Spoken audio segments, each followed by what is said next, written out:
So meron tayong update sa ICC, no? Actually, video lang naman ito ng legal counsel po ng ICC, 'di ba? So, medyo malaman po kasi. 'Di ba? Alam naman po natin na itong ICC nga po is nag-iingat din po bago magbigay ng statement. 'Di ba? So, syempre, hindi naman pwede sabihin ng ICC talaga na ay, malapit na 'yan. Oh, baka bukas. Hindi pwede. Kasi ito explain naman nila to dito eh. 'Di ba? At tandaan natin mga kababayan, ngayon po kasi July na. Sinisingil po natin ngayon si Trillanes. Oy, Trillanes. Nasaan na yung arrest warrant? So, buti na lang mga kababayan, may statement po ngayon yung legal counsel po ng ICC. Okay? So, regarding nga po dito. So, bago po natin pag-usapan yon, actually, ito na nasulat to kahapon ng Inquirer eh. Di ba? So, sabi dito, okay, evidence in Duterte ICC case, his killriotic words. So, yan, nasulat ito kahapon, no, July 17. So, alam nyo kung anong pinaka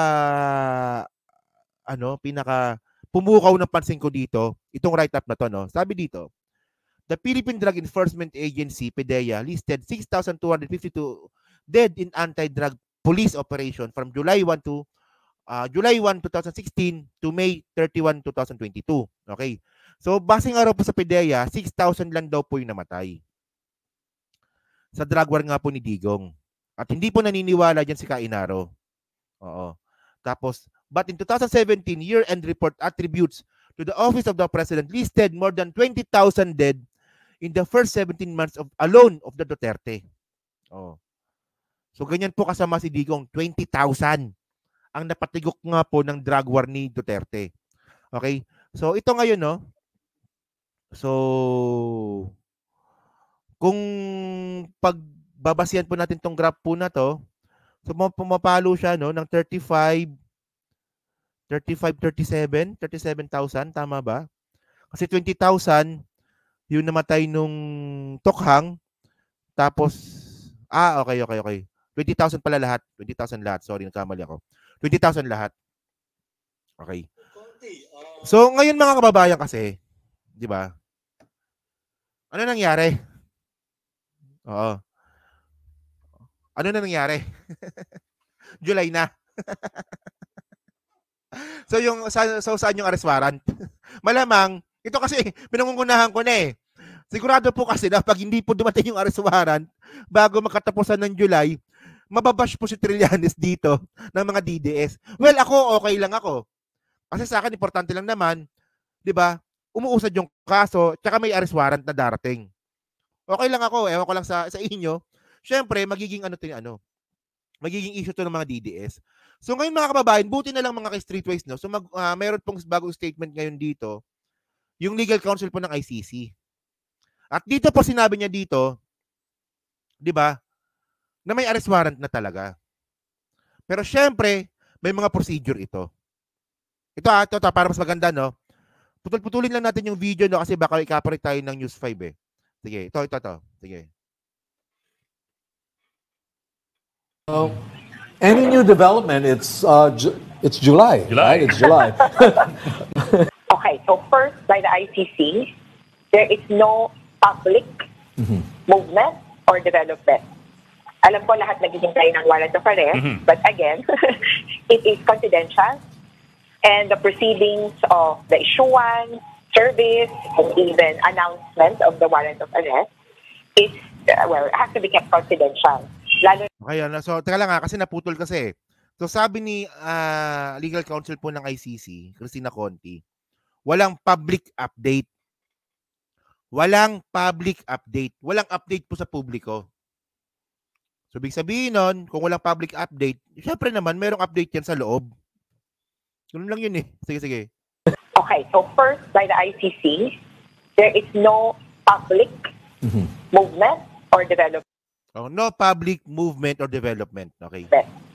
Alam ko lahat naghihintay ng warrant of arrest, but again, it is confidential, and the proceedings of the issuance, service, and even announcement of the warrant of arrest is, has to be kept confidential. Lalo na kung may chance kang mahuli yung suspect or yung target of the warrant of arrest. Ayan So ito para mas malinaw kasi English eh. Hinahirapan ako intindihin eh. So sabi ni Cristina Conti, kapag ang isang akusado na katulad nga po ni Digong ay may pag-asa na mahuli, hindi po nila pinapublic kung kailan lalabas yung arrest warrant. Kasi syempre, di ba, napaka-logical naman talaga nun. Alam mo naman pala na yung akusado is abot kamay mo palang mahuhuli yan, bakit mo pa ipapublic na yung arrest warrant ay lalabas na? So, kapag ganyan po pala, kapag mga ganyan klaseng mga akusado na alam nilang mahuhuli nila, hindi po nila pinapublic. Di ba? Parang hindi makapaghanda. Di ba? Yes. Tama, parang yan, di nila sasabihan yan, magugulat lang sila. Ayan nga yung point, di ba? To be kept confidential. Lalo na kung may chance kang mahuli yung suspect or yung target of the warrant of arrest. There was only one chance or one time that one circumstance that the warrant of arrest was announced at the same time almost that it was issued, which was the warrant for the Russian president. Official. Russian president, right? Kasi parang wala Russian president, the chairman of the Children's Commission. So ngayon, ang sinasabi naman dito ni Cristina Conti, so kapag alam naman nila na mahirap hulihin, pinapublic nila. Nakatulad nga po ni Vladimir Putin at saka yung mga ibang kasama ni Vladimir Putin, di ba? So alam din po natin na si Putin po ay meron pong arrest warrant sa ICC. So pinapublic nila yon kasi alam naman nila na hindi nila mahuhuli. Mahirapan silang hulihin. Di ba? So, ngayon mga kababayan, ang point kasi dito, 'di ba? Kasi sabi ng nag-comment takot daw si PBBM kay Digong. So, paano mo hulihin si Duterte kung wala pang arrest warrant? 'Di ba? Napakabobo naman ni Presidente Bongbong Marcos. Kung hulihin niya si Digong nang wala pang arrest warrant ng ICC, hindi nagbuka siyang tanga, 'di ba? Ano lang 'yun So yan hinihimay lang po natin itong sinasabi ni Cristina Conti, Sige. Belova, and then recently 2 other warrants of arrest. This was in the context or in the circumstance that they might not be arrested, won't likely be, which is why the ICC deemed it more helpful for them na i-announce na lang. Okay, Attorney Hopefully Conti. we don't get to that situation. Attorney Conti, so since there won't be any announcement necessary in this case in the Philippines, theoretically it's possible that an arrest warrant has been issued. Theoretically. Yes. Yes, theoretically. There could have been a warrant of arrest issued in June even. Pero meron na ba? Ayan so, lang. So dito kasi, nadudulas na si Cristina Conti dito Kasi sabi nung sino ba yung kalbo na yun na nagtanong? So sabi nung kalbo na nagtanong, kung wala pang arrest warrant publicly, so in theory, may arrest warrant na. So sabi ni Cristina Conti, meron na. 'Di ba? Baka nung June meron na 'yan, hindi lang pinapublic. 'Di ba? Medyo nadulas dito si Cristina Conti Medyo nadulas siya dito, then binawi niya rin. Sige, tingnan niyo. Attorney Conti, so since there won't be any announcement necessary in this case in the Philippines, theoretically it's possible that an arrest warrant has been issued. Theoretically. Yes, theoretically. There could have been a warrant of arrest issued in June even. Pero meron na ba, Attorney? Tayo lang. Attorney, tayo. Mababalik tayo dyan. Just see it coming. Pero ako confident ako that it will come within the year. And then my problem is, or yung pinapasolve sa amin, paano siya masiserve? And the development that Lito Patay, one of the implementors was. Okay, so ito pag-uusapan nila si Lito Patay, Mamaya babalikan natin yung si Lito Patay, So, sabi ni Inaro, malalaman ng gobyerno yan sa tatlong paraan. ICC formal notification, informal channel sa ICC mismo, at sa foreign media. Well, sa akin lang, kung mayroon ng arrest warrant si Digong, mas maganda na ibigay na lang to sa gobyerno ng patago. Kasi hulihin nyo naman So, parang hindi makapaghanda, Para merong element of surprise, di ba? So ngayon mga kababayan, no, dito binabanggit dito ni Cristina Conti si Patay. Si Colonel Lito Patay. Okay? So sakto yung pangalan niya kasi Patay eh. Sangkot din sa patayan eh. Sige, pakinggan natin to And the development that Lito Patay, one of the implementors, one of the worst recorded violators during the war on drugs, is now Davao City Police Chief. So that is concerning for us. Well, di ba siya natanggal? Kasama doon sa mga natanggal, attorney? Ayan, doon sa maraming mga... Alam niyo, hindi po. Ha? Kahapon ba o isang araw Right. nung nag-assignment, siya yung Davao Police Chief. Kaya gulat nga kami eh. Hindi natanggal? He came from the regional personnel and housing, yung mga unit na pinaglalagyan muna ng mga floating or Right. on the side. And then now, he has been assigned as Davao City Police Chief. I don't know how it would work in the context of a possible warrant of arrest against his former principal, Rodrigo Duterte, and even Ronald Bato de la Rosa eventually. Okay, so ito na, pinag-usapan nila si Patay. Si Colonel Patay po kasi is na-assign bilang hepe po ng Davao City mismo. So ngayon, ang iniisip ngayon ng legal counsel ng ICC, paano isi-serve yung arrest warrant kay Digong kung si Lito Patay yung hepe ng Davao City. Kasi alam naman po natin na itong si Lito Patay ay sangkot din po ito sa patayan ng ICC. Yun nga lang mga kababayan, no, nung ginawa po itong interview po na to, di ba, kaka-appoint lang po kay Patay. Pero eventually mga kababayan, isang oras lang ang nakalipas, tinanggal din po si Lito Patay. So, ang tanong dito mga kababayan, bakit tinanggal? Di ba? Bakit tinanggal? Hindi ba lamang itong interview na to, 4 days ago pa ata to, no? Parang ganoon eh. O di ba? So, kaya ko sinama yung na yan. Kasi kung ang reklamo ng ICC noon, bakit inappoint si Patay? So ngayon, ang tanong natin dito, bakit tinanggal? Bakit tinanggal din kaagad? Di ba nga, sabi ko nga sa inyo, di ba, nag-a-appoint itong si Marbil nang hindi man lang nagre-research, di ba? Dapat ni-research muna nila na si Lito Patay po ay madikit nga po kay Duterte, especially na sangkot daw di umano sa patayan sa Caloocan. Di ba? So kaya ko sinama yan kasi at least mapapaisip tayo na bakit tinanggal? Di ba? Tinanggal din kaagad ni Marbil si Lito Patay. O, di ba? And also in the context of Kibuloy. But attorney, I just want to backtrack to what you said a while ago. You said pinapasolve sa amin, paano siya masa-serve? So your inputs are being asked by who?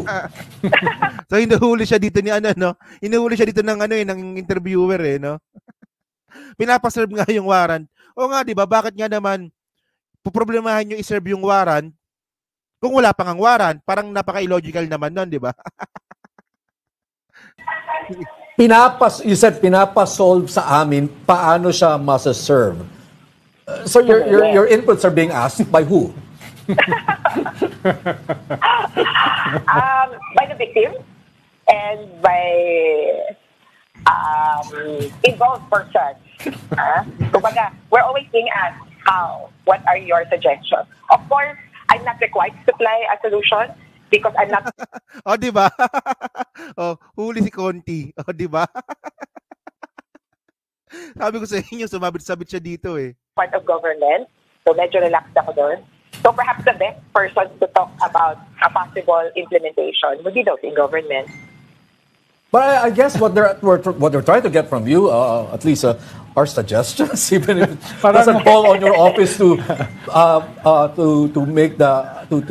implement the arrest. Patrick, parang maraming sinabi si attorney na hindi naman niya sinabi. Oo nga eh. O, di ba mga kababayan, no?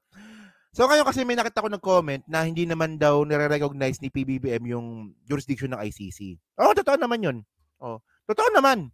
Walang jurisdiction po yung ICC sa Pilipinas ngayon. Ngayon wala. O, sinabi ba ni PBBM kung kailan walang jurisdiction? Sinabi lang ni Presidente Bongbong Marcos, walang jurisdiction ng ICC. O, hindi niya sinabi kung kailan. Oh, pero mga kababayan kasi, ito yung sinasabi natin dito eh. Kung talagang ayaw talaga ni Presidente Bongbong Marcos, 'di ba, na papasukin yung ICC po na 'yan. Edi sana nung December, 'di ba, hindi niya na pinapasok yung ICC dito sa Pilipinas para mag-imbestiga. 'Di ba? Nung December po mga kababayan, yung ICC po na sa Pilipinas na. At ang sabi po ni Presidente Bongbong Marcos noon, o sabi ni sabi ni PBBM noon, pwede sila pumasok sa Pilipinas, yung ICC. Pero as tourist. Hindi nga, 'di ba? Sinabi ni PBBM 'yun eh. Kasi kung ayaw talaga ni PBBM na papasukin yung ICC na 'yan, kahit turista, hindi po papapasukin dapat 'yan. 'Di ba?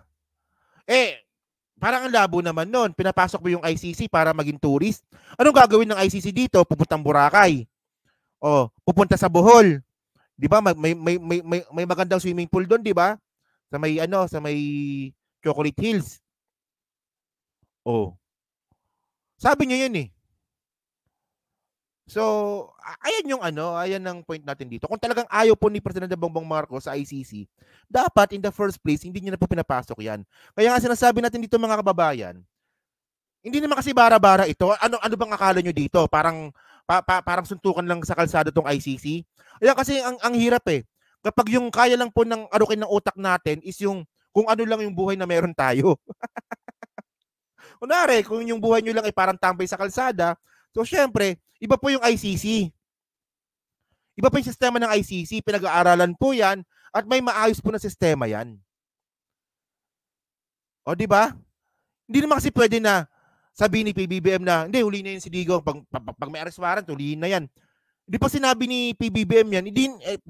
Nakapaghanda si Duterte. Kaya nga sinasabi nga natin dito mga kababayan, confident pa rin ako na kailangan sabihin ni Presidente Bongbong Marcos ang mga dapat niyang sabihin, pero kailangan niyang gawin yung mga dapat niyang gawin. O, di ba? Ayun lang yun eh. Hindi kasi pwedeng bara-bara dito. Di ba, especially dating presidente, yung pinag-uusapan natin dito, uhulihin ang dating presidente. Anong akala ninyo? Yung uhulihin lang yung parang tambay sa kanto. Oh, medyo gamit lang ng konting di ba? Medyo gamit lang ng konting pag-unawa sa na to. At ang point dito mga kababayan, yung sinasabi ninyo na takot-takot, anong gusto ninyo? Huliin na si Duterte. Paano huliin? Wala pang arrest warrant. Oh, ayan ang eh. So yun mga kababayan, so ito so sa tingin nyo ba, so dyan po sa 700 po na nanonood, so hindi pa po nakakapag-like, palik na lang po ng video po na to. And then, kayo ba, ano ba sa tingin nyo dito? Dito sa sinabi nga ba ni Cristina Conti ay may nakuha ba tayo? Nadulas ba siya ng konti? O talagang wala na pag-asa yung ICC sa Pilipinas, no? So yan po ang gusto ko malaman po sa comment section po, dyan po sa Team Replays, no? So thank you mga kababayan, maraming salamat sa inyong lahat. And then kita na lang ulit tayo sa susunod po na video, no? And then palik na lang po ng video, no?